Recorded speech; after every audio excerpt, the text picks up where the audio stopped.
You know, Sony isn't really adverse to having bad publicity this generation. The only thing is the bad publicity that they've had, or the things that they've said that maybe weren't nice or weren't really gamer friendly, gets kind of shoved under the rug a bit or forgotten about very quickly.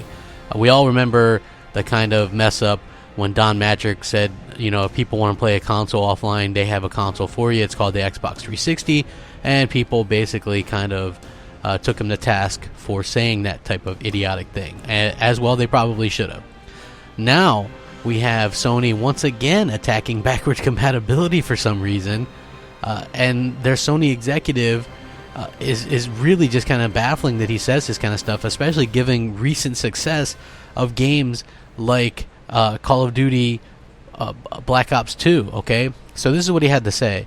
And I will link this so you guys can check it out as well. And I will read a little bit of this article.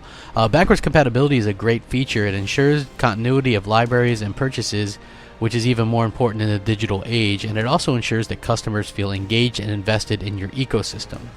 It's a customer-friendly move and idea.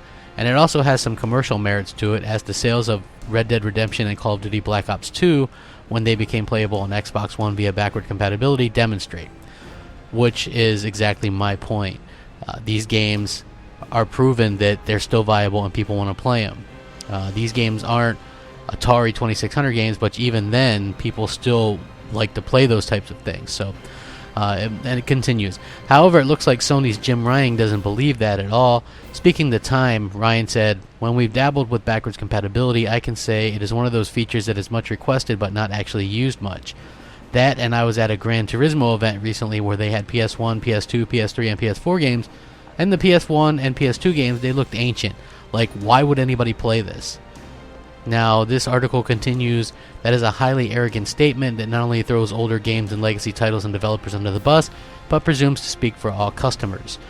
Plus, Sony hasn't exactly had trouble with backwards compatibility when they've been able to monetize it via PlayStation Now or PS2 Classics on PS4.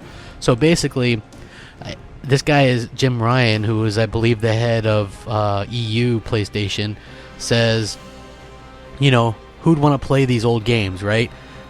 As in terms of the games that you already own, but they're more than willing to sell you old games with PlayStation Now or PS2 Classics that have been reformatted and given trophies, and they want you to buy your games over and over and over again, which is really ignorant and kind of stupid if you think about it. I mean, this goes along the lines of EA Access not being good for their consumers. No, EA Access is great for the consumers. The options are great for your consumers. Options are always great for your consumers. It's denying those options that sucks. And that's what makes Sony being in first place just all the more baffling, that people will just let this kind of thing slide under the rug. They won't care. Nobody's going to bring it up. They're going to just say, oh, nobody even uses backwards compatibility. We've got all these new games to play. The thing is, like with what I'm doing right now, ever since I found out about Xbox Scorpio and you're taking all your digital games and all your games with you in the future, I've been on a buying spree. I buy pretty much every game. Games that I probably won't even play until who knows when. Like, I own multiple games that I bought pretty much new. Resident Evil 7 being a good example. I own it digitally. I know that that's going to be a 4K title in the Scorpio, so I'll probably play it then. I bought the whole Resident Evil collection, actually. All the remasters and all that kind of stuff. Because I'm always going to have them, and they're going to look and run great on Scorpio. I take my games with me. This is a great thing that consoles are going to be doing. For Sony to not be on board with backwards compatibility is troubling, because I've started buying digital games on the PS4 as well. So it kind of makes you wonder, are you going to be able to take your games with you? Do they really just want to resell you the games over and over again? This is really, really bad on their part. Hopefully people and gamers call them out for it. I know I am. I would love to hear what you guys think about it. Hit me up in the comments or at @_Crapgamer on Twitter, or MOH Crapgamer on Xbox Live. I would love to hear your opinion. This is just more arrogance by Sony, which has been something they've done a lot of this generation, to be honest with you. So let me know. Rack 'em up. Crapgamer out.